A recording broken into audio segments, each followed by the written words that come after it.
Биз айдап аткан самосвалыбыз бул 789D самосвал. Булар кийин келген партия самосвалдар. Бул обновленный самосвалдар да. Өзү чоң машина. Муну айдаш үчүн өзүңдүн эле коопсуздугун эмес, тегереңдеги адамдардын жана ошондой эле техниканын коопсуздугун ойлош керек. Самосвал менен эскаватордун түбүнө барып погрузка киргенде биз ошол жерде деген өзүбүздүн окуткан процедураларыбызды пайдаланышыбыз керек. Себеби деген эскаватор мындан да чоң. Көп жылдан бери иштеген кесиптештерибиз бар. Бизге чейин иштеп кеткен кесиптештерибиз пенсияга чыгып кетишти. Бирок ал адамдар дагы акыл насаатын айтып, көп нерселерди үйрөтүп кетишти. Биз аларга да ыраазычылыгыбызды айтышыбыз керек. Алар бизде ушу жаңы келгенде балдар мындай иштеш керек, момундай кылыш керек деп көп нерселерди үйрөтүштү.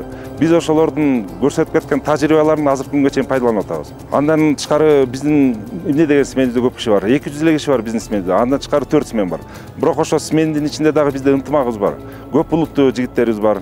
Ошонун ичинде биз бири-бирибизди урматтап, сыйлап, улууну урматтап дегенде кичилерибизди сыйлап, жакшы мамиледе жүрөбүз. Буга чейин мындай нерсе жок болчу. Кумтөрүбүз Кыргызстанга өткөндөн бери Теңиз Бөлтүрүк мырзанын эмеси менен ушу ылдый жакта окуп аткан балдарды, студенттерди стажировканы жактан өтөбүз деп айткан.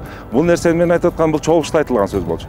Бирок ушул иш жүзүнө ашкырылып, азыр ушул студент балдарыбыз, өзүбүздүн балдарыбыз, ушу Кыргызстан элибиз журтубуздун балдары, студент балдары. Илгери билбейм каяктан стажировка өтчүлөр. Азыр болсо ушундай келген предприятиядан стажировканы өтүп, келечекте мында керектүү бизге специалисттер чыгып атат. Алардын стажировкасын өтүп атканда биз абдан кубанабыз. Бир жыл мурун бизде канадский компания эми баягы өз ара болуп бизди таштап кеткенде биз бир топко чейин ойлонуп калдык. Кандай болуп кетет? Иш кандай жүрүп кетет деп. Кандай бизди адамдар жетектеп алып кетет деп. Мындай предприятияны алып кетиш оңой нерсе келбейт. Муну алып кетиш үчүн илимдүү киши керек, билимдүү киши керек. Жана ошондой эле Теңиз Бөлтүрүк мырза өзүнүн тажрыйбалыгы менен, өзүнүн ушундай жумушка кызыкканы менен, берилгендиги менен биздин токтоп калган предприятиябызды токтотпойду. Сразу алып кетип иштетип кетти да.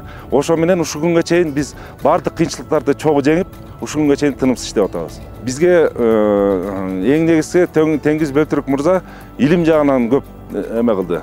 Өткөндө бизде тестирование болду. Тест өтүп, ар бир сотрудник тесттен өттүк.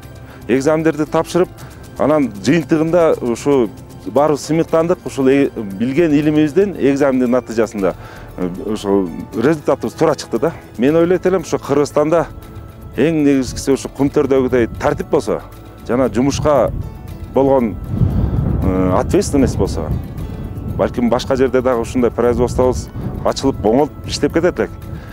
Эң негизгиси ойлойм, Кыргызстанга бизге деген тартип керек, жана жумушка болгон берилип, Кыргызстандын өнүгүшүнө салым кошкон ой керек да, мотивациябыз ушундай болуш керек деп.